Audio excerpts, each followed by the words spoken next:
19 सितंबर 1962 वो दिन था जब आशंका बिल्कुल भी नहीं थी, फिर भी चीन ने भारत पर हमला कर दिया था।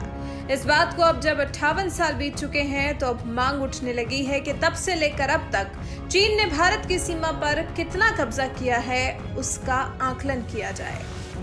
अरुणाचल प्रदेश से बीजेपी के लोकसभा सांसद ने सदन में मांग की कि चीन की सेना ने अब तक राज्य में कितनी जमीन हड़पी है, उसका आकलन किया जाए। बीजेपी सांसद तापिर गाव ने लोकसभा अध्यक्ष ओम बिरला के नेतृत्व में इसके लिए एक समिति गठित करने की मांग की। तापिर गाव ने कहा कि अरुणाचल प्रदेश में वास्तविक नियंत्रण रेखा नहीं है, वहां मैकमोहन लाइन है। 1914 में अंग्रेज हेनरी मैकमोहन और दलाई लामा के प्रतिनिधि ने शिमला में एक समझौते पर हस्ताक्षर किया था। उस वक्त वहां चीन नहीं था। निर्धारित समय खत्म हो जाने की वजह से तापिर का माइक बंद करवा दिया गया। थोड़ी देर बाद उनका माइक फिर से ऑन हुआ। अब तापिर गांव की मांग पर समिति का गठन होगा कि नहीं वो तो नहीं पता, लेकिन जरूरी है ये आकलन किया जाना, क्योंकि वैसे ही 58 साल में सीमा पर जमीन आसमान का अंतर आ गया है और फिर चीन की मनोस्थिति ऐसी है कि वो अपने फायदे के लिए किसी भी हद तक जा सकता है।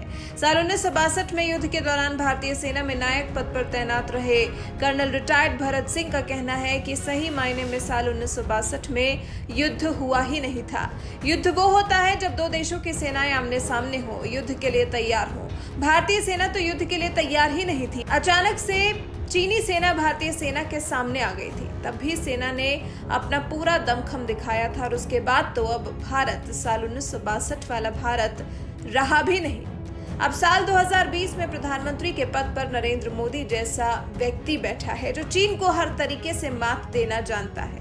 चीन की मंशा भारत से सटे हिमालय के क्षेत्रों पर आधिपत्य स्थापित करने की है। यही वजह थी कि चीन ने साल 1962 में भारत पर हमला किया था। चीन ने चालाकी ये की कि जिस जगह पर भारतीय सेना मोर्चे पर थी, हमला वहां नहीं किया था, बल्कि उन्हें बाईपास किया था। इस वजह से भारतीय सेना का आपस में ही कई जगहों पर संपर्क टूट गया था। उसके बाद से लगातार सीमा पर तनाव है ही।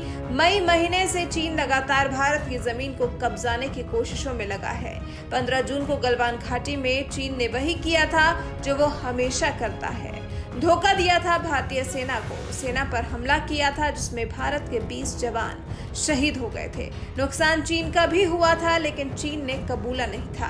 तभी से चीन की भारत के खिलाफ गतिविधियां तेज हैं। इसलिए बीजेपी सांसद चाहते हैं कि आकलन किया जाए कि चीन ने भारत की कितनी सीमा को कब्जा लिया है, जिसके बाद फिर उस हिसाब से चीन के खिलाफ कार्रवाई की तैयारी की जाए।